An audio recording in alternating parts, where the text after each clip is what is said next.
Go to the ground! Do it now! You are listening to the Prepared Warrior Podcast, where law enforcement and military trainers discuss cutting-edge training, tactics, and technology. Here is your host, John Wilson. You are listening to a Pinpoint edition of the Prepared Warrior Podcast. Prepared Warrior Pinpoint Editions are shorter discussions that focus on a specific topic requested by you, the listener. I am your host, John Wilson.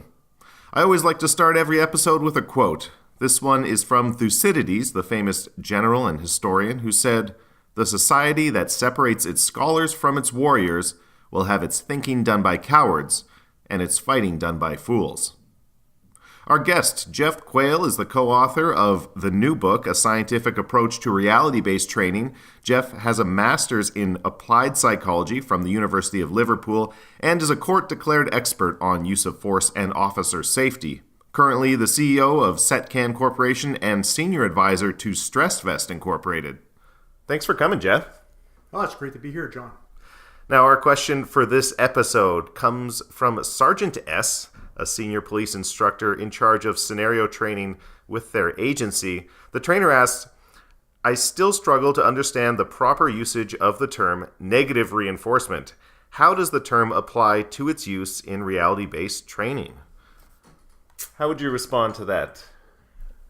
Well, this is actually quite common. And I have to admit, myself, even though I obviously have a background in psychology, I still get confused by the terms at times too. B.F. Skinner, originally with his theory of operant conditioning, introduced the idea of negative and positive reinforcement and punishment. And unfortunately, he chose to use the word negative as opposed to subtraction. Right. So you assume negative reinforcement is something bad, like something Yes. you don't want? Yes, and I think especially in the training community, when we hear the word negative, we think of a negative connotation. And unfortunately, a lot of trainers look at negative reinforcement as describing something that is occurring that they don't want. And primarily, I'd say that the confusion often is confusing what is sort of referred to as training scars with negative reinforcement. In other words, the student is now doing something in training because of improper training that was delivered, which actually describes more of a training scar situation and does not describe true operant conditioning negative reinforcement. Okay, so it's not the same as training scars. So my base understanding of negative reinforcement, that would involve you'd have pain penalties, and that would be where the negative comes in, where something maybe is happens in the training, the person is hit with something or receives a penalty. Is that what the term negative is referring to? No, actually, what you're describing there is the principles of punishment. And punishment is different than negative reinforcement. Punishment describes the use of an aversive stimulus to reduce behavior that you don't want. I see. Okay. So obviously we're all familiar with punishment from being raised with our parents, where when we did something wrong, it was immediately followed with some sort of aversive stimulus.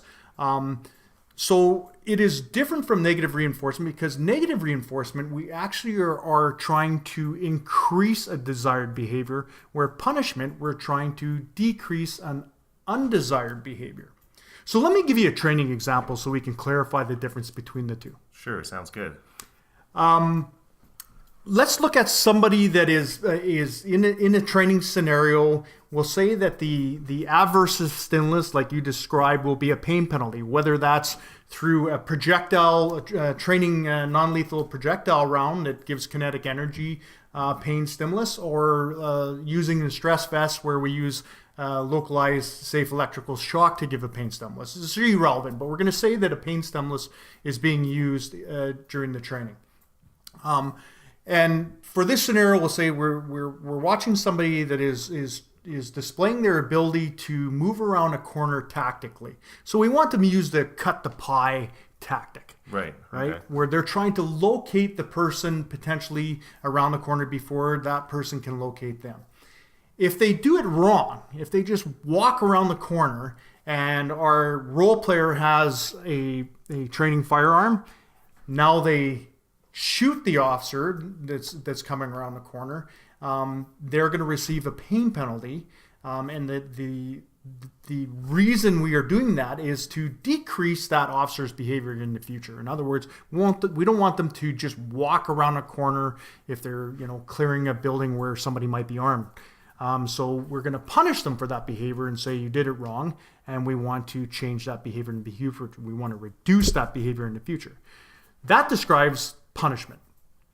Negative reinforcement would be the officer comes up to the corner, they use a behavior that we desire, so they cut the pie slowly, they locate a potential subject before the subject can locate them, and they don't rapidly move around the corner now, and they call the subject out to them, preventing them from being hit with a pain penalty. So in other words, they removed the aversive stimulus by their actions. And this will increase that behavior or action in the future. So would you say that negative is used in a way to take away a negative thing, almost take away what the problem would be? Exactly. And that's where the confusion lies, right? Is that we think of negative, but we don't look at it as that negative sign or that subtract sign. Can you give another example of negative reinforcement, something that's completely different, like a completely different scenario where you would say, like, this is negative reinforcement? Sure. And I think that this is probably a good place to use it to explain, well, why is this important? Right. Why do trainers need to know this? I'll give you an example. A lot of trainers out there currently are training active shooter scenarios. And let's say they desire to have students learn how to penetrate into a room to engage the assailant. Mm-hmm. But they set up a scenario so that the students enter the room, and as soon as they enter the room, let's say they're wearing stress vests, and the assailants are going to ambush them as soon as they enter that room. Okay? So if we take a step back and look at that, what are we doing? Well, we are punishing them for entering that room. So I always say to trainers when they're setting up their scenarios, why are you punishing them? If you want them to enter the room, why would you set it up so that when they do the action you want, you're punishing them for doing it? Because you're reducing the likelihood of that behavior in the future. Versus negative reinforcements, which might set up the same way, where we have somebody ready to shoot them as they go through the room, but is done in such a way that allows them to get into the room, allows them to deal with the threat appropriately first. Mm-hmm. However, if they fail to do that, so let's say they fail to come into room and dig the corner and find that person in the corner ready to ambush them, well, that's a behavior we might want to punish.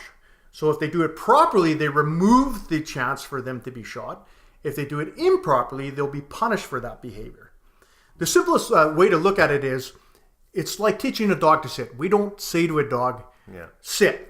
And the dog sits and then smack it in the side of the face and expect it to sit when you say sit again in the future. Right. Yeah. No, you want to reward the proper behavior, and the reward, I guess, would be the opposite of being punished. Right? I mean, you're not giving police officers treats, but you're not punishing them because they did the right thing. Well, you're very close, but you're actually speaking about our sort of that last sort of level of reinforcement, which is positive reinforcement, right? Which is rewarding the behavior you desire in the future. Mm-hmm. How do we do that? Well, if you think of the after action review, when we're done our scenarios and we're speaking to the individuals involved, this is where we can reward behavior that we're happy with. So now they have the instructor reinforcing to them, saying, excellent job, great job, this was perfect. And now we sort of refer to it as compound reinforcement, because you might have, let's say, that cut the pie example, you might have them increase in behavior because they did it properly through negative reinforcement. Yeah. And then now when we debrief them during the after action review, we revisit it and the instructor provides a reward, which is accolades saying, great job, that was excellent, that was perfect. Again, to increase that desired behavior in the future. Well, that makes it pretty clear for me. I hope that answered your question. Sargent S, thanks so much for writing in. And thanks so much, Jeff, for coming on to be the one to answer the question. Thanks for having me on, John. There's far more qualified people than myself that could provide probably a better answer, but hopefully this provided some clarity. All right, thanks again, and thanks for listening. This has been the Prepared Warrior Podcast. For more info on our guests or other episodes, check out thepreparedwarrior.com. If you have any questions, comments, or ideas for the Prepared Warrior Podcast, email jon@thepreparedwarrior.com.